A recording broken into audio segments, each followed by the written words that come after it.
son dos huesos que están situados en el tercio medio facial, de tal suerte que continuamos todavía en el tercio medio. Estos ya son los últimos que tenemos que ver. Tercio medio facial, huesos maxilares superiores en su fractura.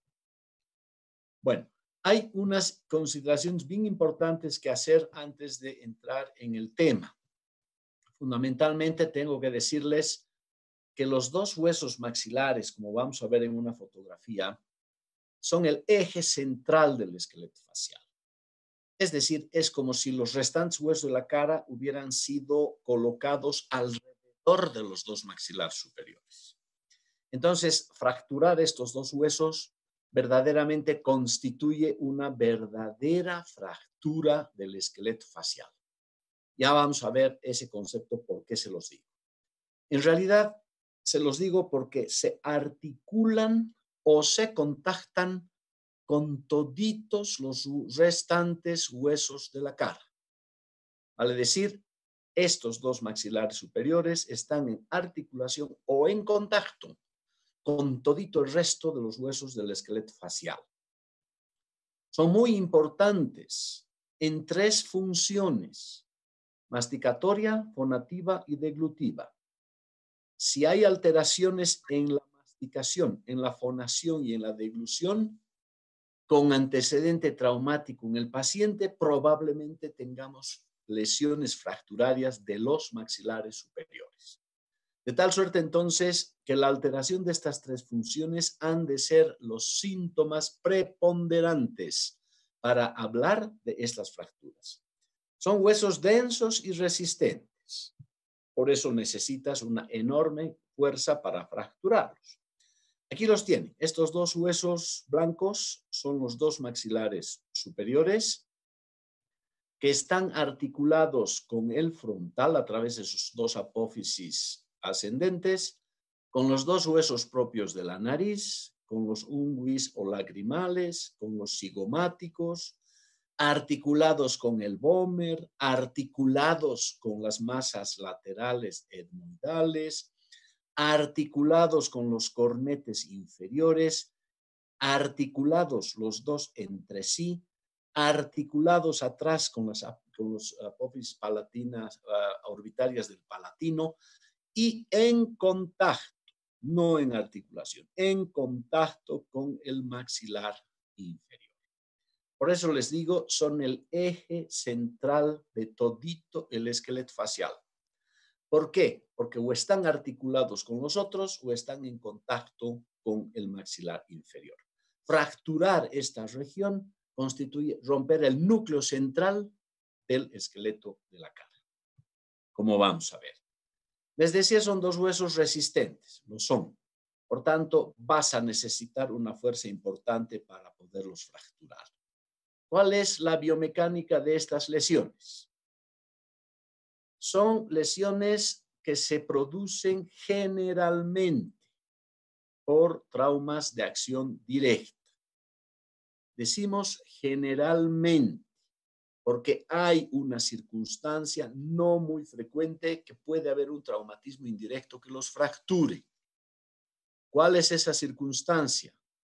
Una persona que esté con la boca entreabierta y recibe un golpe inferior sobre el maxilar inferior y este impacte violentamente hacia arriba contra el superior, lo fractura también al superior.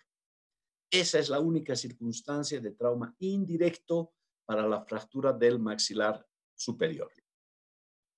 Este concepto que les digo a continuación es bien importante a tomarlo en cuenta. Se trata de fracturas complicadas, como vamos a ver, complicadas porque sus rasgos se irradian hacia la base del cráneo. Las fracturas de los maxilares superiores suelen irradiarse hacia la base craneal. Son fracturas que fueron descritas por este francés, René Lefort, en 1901. ¿Por qué les doy el nombre? Porque se las llama así, las fracturas de Lefort. Bueno, ¿qué epidemiología y qué conceptos generales tenemos que tener? Son más frecuentes estas lesiones fracturarias en varones que mujeres en proporción 3:1. Otra vez la edad media de la vida, 20 a 40 años, hemos encontrado la mayor incidencia etaria de estas lesiones. La relación fracturaria de los superiores con el inferior es 1:1. Las agresiones físicas, los accidentes laborales y deportivos, accidentes vehiculares son las principales 4 causas de la etiología fracturaria de los maxilares superiores. Son huesos medianamente resistentes, no tanto como el frontal, por lo cual se requiere una fuerza suficientemente grande para romperlos. Por eso es que en el 60% de los casos hemos de encontrar lesiones de partes blandas que afectan a estos pacientes que sufren esta fractura del maxilar superior. En la clasificación de las fracturas les había mencionado el nombre de Lefort. Lefort fue un médico cirujano francés que en los primeros años del siglo XX, 1901 exactamente, describió estos rasgos fracturarios haciendo unos estudios muy importantes en anatomía. La llamada transversal o fractura de Guérin. Esos 3 nombres tiene, son sinónimos. Segundo lugar, la fractura de Lefort número 2, o también conocida como fractura piramidal. Tercer lugar, la fractura de Lefort número 3 o disyunción cráneo-facial. Disyunción significa separación del cráneo y de la cara. Esta terrible y mortal fractura, la Lefort número 3, separa en sus rasgos la cara y el cráneo del paciente afectado con ella. Y hay un pequeño rasgo que suele asociarse fundamentalmente a la primera, a la Lefort 1, y es la del anelonge o fractura vertical. Puede, sin embargo, también esta del anelonge o vertical ir aislada o asociada a estas, primordialmente a la 1, pero también se la ha visto con la número 2. Esos son los 3 rasgos primordiales que hemos de tener. Vayamos a estudiarlos uno por uno. Y aquí les pido que me atiendan porque prácticamente al describir las líneas de fractura, les voy a ir explicando los signos y los síntomas que el paciente ha de presentar. Esta es la Lefort número 1, transversal o Guérin. Se llama transversal por la línea transversal del corte que tiene la línea fracturaria en el maxilar o en los maxilares superiores.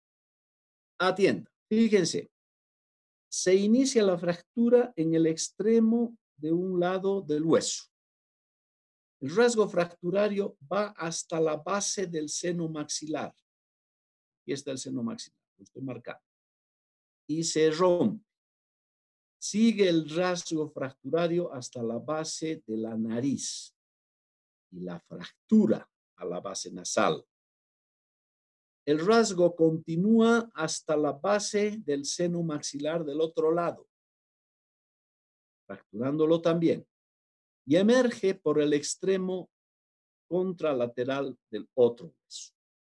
Total, tenemos un rasgo medianamente transversal que nos está segmentando a los maxilares superiores en 2 buenas partes. Fíjense lo que va a ocurrir. Aquí tenemos una fractura de la base nasal y una fractura de la base del seno maxilar. Esa fractura nasosinusal es la responsable de la epistaxis importante que este paciente ha de tener. Lefort 1 presenta epistaxis de origen nasosinusal por las 2 lesiones fracturarias, tanto del seno maxilar como de la base nasal. Bueno, realizado este corte fracturario, Miren ustedes el tamaño del hueso que se ha desprendido de la sujeción del resto del maxilar, de los maxilares superiores. Prácticamente la totalidad del arco dentario superior. ¿Qué ha de ocurrir con este fragmento así desprendido? Por acción de la gravedad va a descender. Es decir, se va a separar, se ha roto, se ha desprendido y por la gravedad desciende. Al realizar ese descenso, muchachos, se encuentra con el paladar aquí atrás, fundamentalmente con los dos huesos palatinos. Y esos dos huesos palatinos, cuando este fragmento grande desciende por la gravedad y la fractura, impulsan a la manera de un tobogán a este trozo grande hacia la faringe y lo enclavan en la faringe.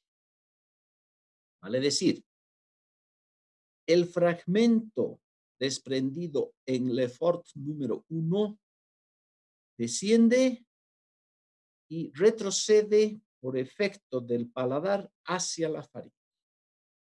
Tú le abres los labios al paciente y te vas a encontrar con que todo el arco dentario superior está metido profundamente dentro de la boca. ¿Qué ha ocurrido? Ha descendido y se ha metido a la faringe. Bueno, ese hecho va a provocarle al paciente dificultad ventilatoria. Naturalmente, es un hueso enorme, es un trozo de hueso muy grande el que se le metió en la faringe, diríamos, se lo ha atragantado casi, y eso le impide respirar adecuadamente. Primer elemento.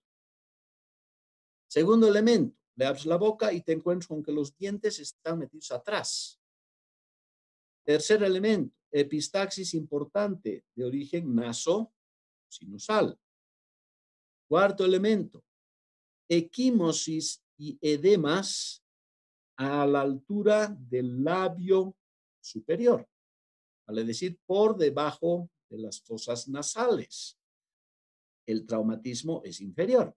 Entonces, a ese nivel vamos a encontrar las equimosis, los edemas y seguramente si hay heridas, también las heridas. Obviamente, mala oclusión dentaria. Este paciente con semejante movimiento que ha hecho su arco dentario superior no puede hablar, no puede fonar, no puede deglutir, no puede masticar. Mala oclusión dentaria importante. Le abres la boca, bajas la lengua y en el paladar te vas a encontrar un signo. El signo también llamado de Guerin, lo vamos a ver ahorita, y que corresponde a una mancha equimótica en forma de herradura en la mucosa palatina. Jóvenes, ¿qué caracteriza clínicamente al Lefort 1? Este movimiento de descenso y de retroceso. El atragantamiento, diremos así, el enclavamiento del arco dentario superior en la faringe. Solamente el Lefort 1. Y 2, edemas a nivel del labio superior y la mancha equimótica en la región de del paladar. Aquí tienen otro esquema, producida la fractura, descendido el hueso y rotado hacia atrás, enclavándose aquí en la faringe del paciente. Naturalmente, no hay coincidencia de los arcos dentarios, ni superior y no el inferior. Vamos a ver el segundo rasgo de fractura o Lefort número 2, también llamada piramidal en su acepción, porque tiene la forma de una pirámide. Entonces, ¿cómo se produce este rasgo? Empieza en un extremo del hueso, rompe la pared anterior, ya no la base, sino la pared anterior del seno maxilar, y asciende el rasgo por la apófisis ascendente del maxilar superior. Y para cruzar al otro extremo, fractura. Eso es bien importante, anótenlo así. Fractura los dos huesos propios nasales. Fractura. Y desciende equidistantemente también por la apófisis ascendente del maxilar, rompe la pared anterior del seno maxilar y emerge por el otro extremo contralateral del otro hueso. Total, nos ha formado una figura de tipo piramidal. Ahora bien, dense cuenta que nos incluye el fragmento desprendido. Prácticamente toda la nariz y todito el arco dentario superior. Este ya es un trozo de hueso bastante importante, casi la mitad del esqueleto facial. Nuevamente la acción de la gravedad. Descenso. Hemos de encontrar en el paciente un alargamiento de su eje vertical facial, que es llamativo por ese descenso que se va a producir. Esto pesa bastante, entonces cae. El paladar ha de intentar llevar hacia atrás, como hizo con el Lefort 1, el fragmento desprendido, pero no va a poder. ¿Por qué? Porque esta espícula de la pirámide del Lefort 2 va a impedir ese retroceso. Vamos a ver en un esquema lateral para que me comprenda. ¿Qué va a tener este paciente? Otra vez sangrado, pero esta vez el sangrado viene de la fractura de la nariz. La epistaxis es nasal, de origen nasal. Hay equimosis, edemas, ya no circunscritos solamente al labio superior, sino a todo el tercio medio facial. Y diremos fundamentalmente infraorbitarios. Los edemas y las equimosis son infraorbitarias. Tú abres la boca del paciente y te vas a encontrar con que los dientes superiores y los arcos y el arco dentario inferior están más o menos nivelados. Agarras los dientes superiores y vas a poder mover este fragmento tan grande desprendido. Naturalmente el paciente no va a poder hablar, no va a poder masticar, no va a poder deglutir. Mala oclusión dentaria otra vez. Aquí tienen ustedes el esquema. Fíjense lo que les dije. Desprendido este fragmento que te incluye casi la totalidad de la nariz y todo el arco dentario superior, desciende. Y al tratar de retroceder por efecto de los palatinos, imposible, porque esta parte de la pirámide se traba en los cigomáticos e impide el retroceso. Eso es importantísimo para distinguir una Lefort 2 de una Lefort 1. Es decir, en la Lefort 1 hemos dicho, le abres los labios y te encuentras con que el arco dentario está metido en la faringe. En la 2, no. En la 2 está a nivel del otro arco inferior que está sano. Pero está movible, está dolorido, hay sangrado igual. ¿Cómo distingue el sangrado? En la Lefort 2 viene de la fractura de la nariz. En la Lefort 1 hemos dicho de la fractura nasosinusal. Y veamos esta fractura de la Lefort número 3, la disyunción craneofacial. Terrible traumatismo. Es el traumatismo más importante que en tu cara puedes recibir. Se separa toda la osteología facial de la osteología craneal. Veamos el rasgo. Empieza rompiendo el arco cigomático o desarticulándolo en su defecto. Asciende la fractura y nos desarticula el frontal del cigomático. Nos estalla la órbita derecha. Fractura la apófisis ascendente del maxilar superior.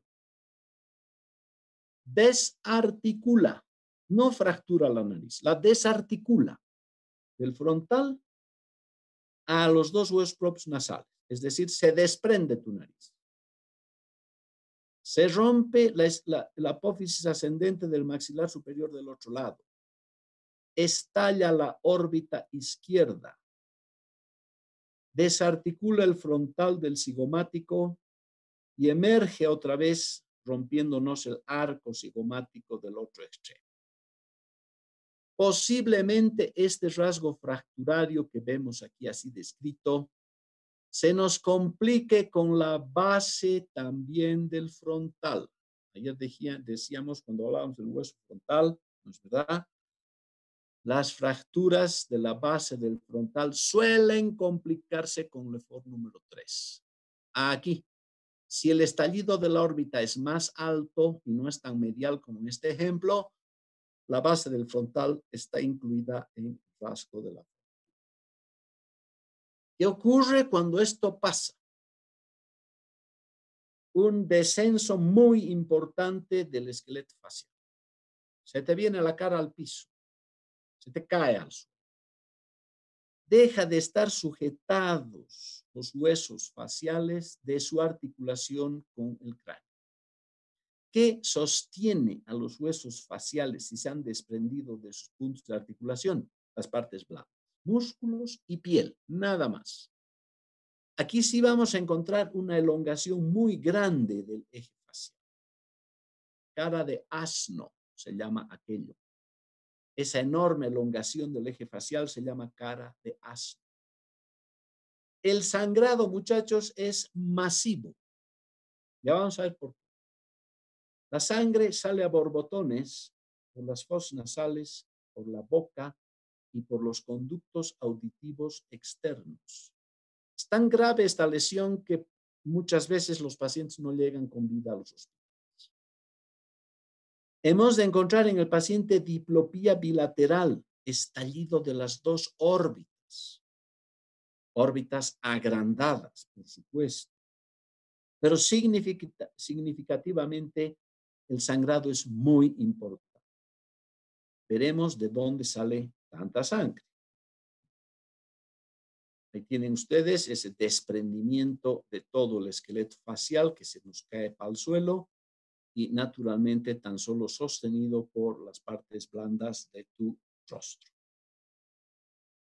Aquí tenemos en esquema los tres rasgos de fractura.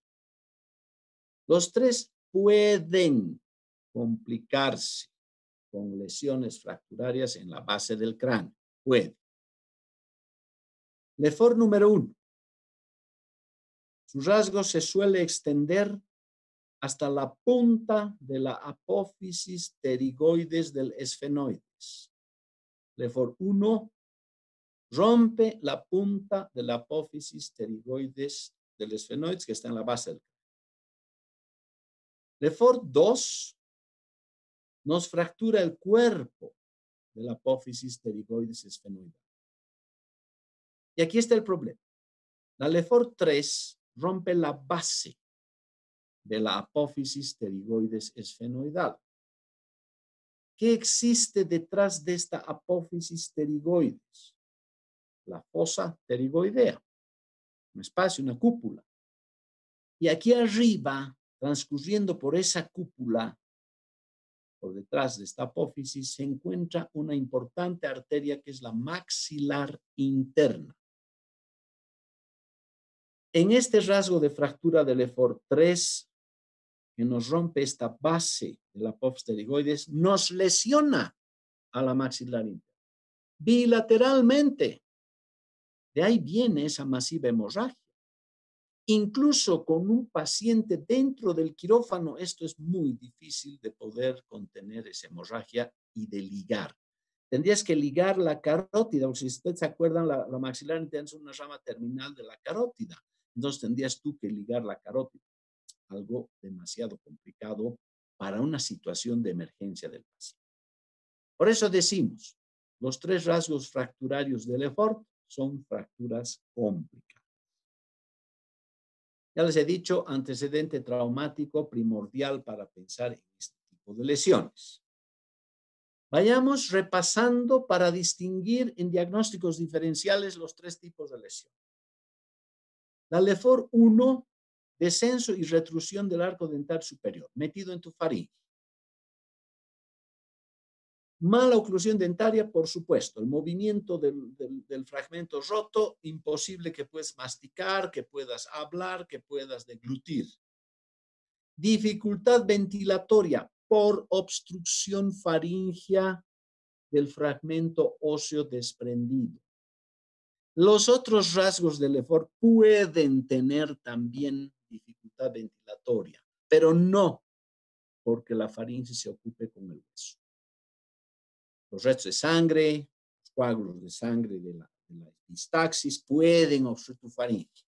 Aquí la razón de la obstrucción faríngea es el hueso que te lo estás tragando prácticamente. La epistaxis te viene, ¿no es verdad?, por la fractura nasosinusal en LEFOR 1. Y la movilización del arco dentario te genera un maxilar flotante. Tú abres la boca del paciente y puedes agarrar los dientes superiores y moverlos y jalarlos hacia afuera. Equimosis palatina en herradura, signo de Guerin. Ahí lo tienen, ese signo. Abres la boca, bajas con una espátula de madera la lengua, te fijas la mucosa del paladar y tienes ahí una mancha equimótica que asemeja una herradura. Signo de Guerin clásica del LEFOR número 1.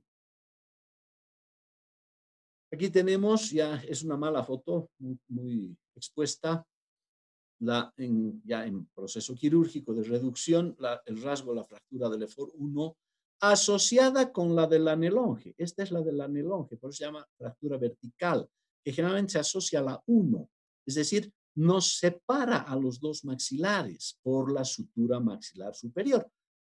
Rompe la unión de los dos maxilares, la del anelonge, generalmente asociada a la LEFOR 1. LEFOR 2. Nos estamos quedando sin tiempo. Si nos cortamos, volvemos. Elongación del eje vertical va a haber.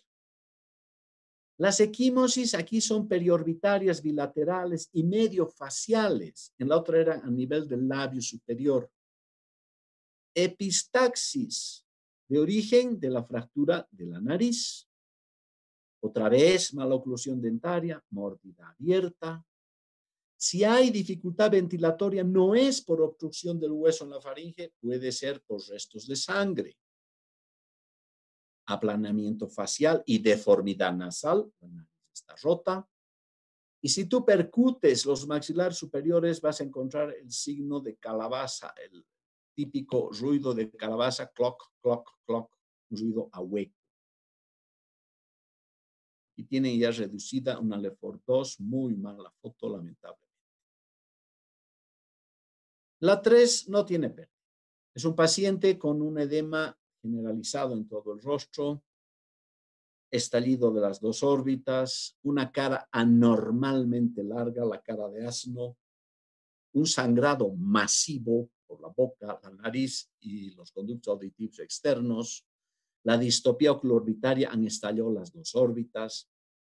La equimosis es en todo el rostro. Puede y seguramente habrá rinolicorrea por ese estallido que tenemos en la base del frontal. Mala oclusión dentaria naturalmente, manifiesta dificultad respiratoria por el masivo sangrado. Este paciente llega no por su propio pie al hospital, sino más bien inconsciente y es traído por algún servicio de emergencia. Esta no es una foto nuestra, es una foto del libro. No tenemos una imagen de LEFOR 3. Es un paciente que ha sobrevivido a un LEFOR 3. Miren la cara anormalmente larga, esa elongación del eje vertical y ese edema panfacial que el paciente presenta con todavía las órbitas aparentemente no reducidas por completo. ¿Qué vamos a pedir para ver estas lesiones? Tomografías. No hay vuelta. Aquí tienen una LEFOR 1. Un rasgo de fractura que empieza aquí, sigue hasta la base de la nariz y en lugar de continuar el mismo, el rasgo sigue por este otro lado hasta acá. Una fractura de LEFOR número 1 con un rasgo atípico no continuo, así lo llamamos. Esta es la misma, me parece. No, esta es una LEFOR 2, fíjense acá, sube hasta arriba, fracturada la nariz y se continúa con un rasgo. Aquí hay casi una hemilefor 1 y una hemilefor 2 en el mismo paciente. Pueden asociarse las dos fracturas, suelen hacerlo. Esta es una LEFOR 2. Fractura de nariz y desciende hasta el otro lado. Una irregular pirámide. Claro, no está como en el esquema. El esquema es una cosa y la realidad es esta. Fíjense el desencajamiento que se produce en el paciente en relación a los dos maxilares. Aquí una diferencia. Ahí está.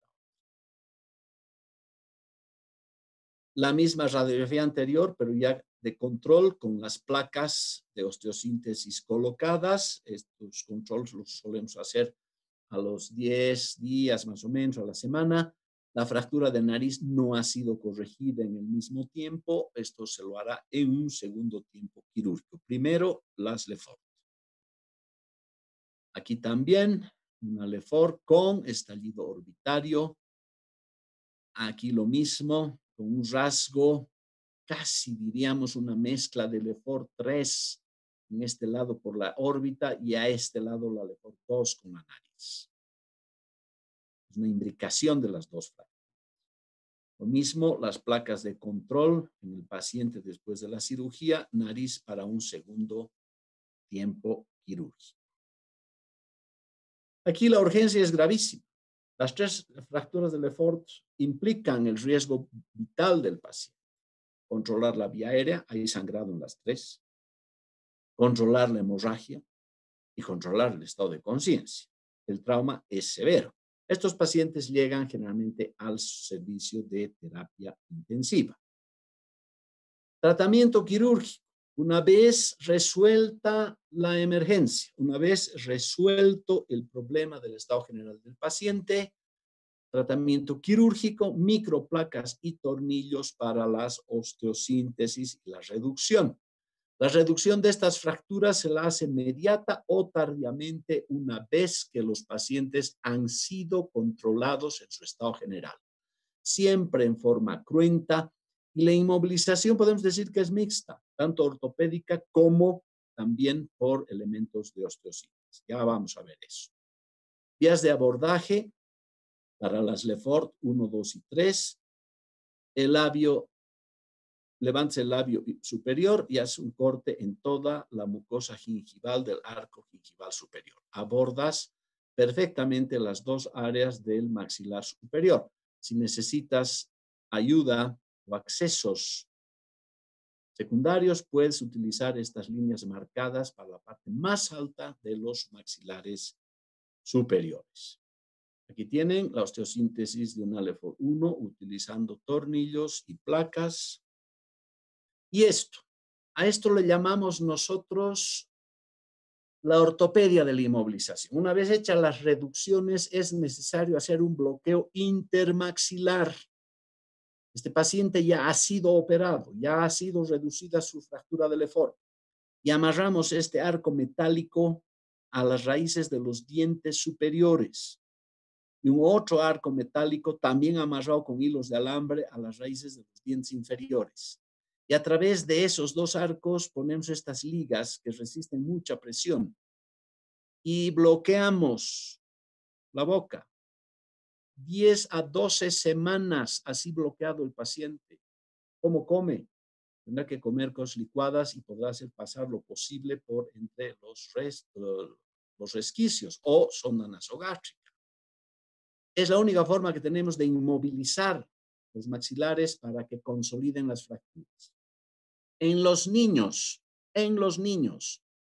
este bloqueo intermaxilar debe ser hecho intermitente, considerando un niño hasta los 12, 13 años. ¿Por qué y en qué consiste?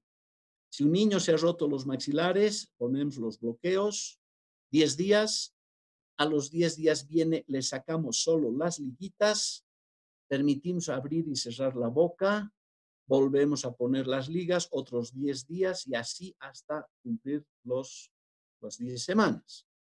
¿Qué ocurre si no hacemos eso? Ese niño está con desarrollo de sus huesos y con desarrollo de sus cartílagos. Entonces la inamovilidad tan larga de la articulación temporomaxilar puede destruir. Bloqueo intermitente en los niños.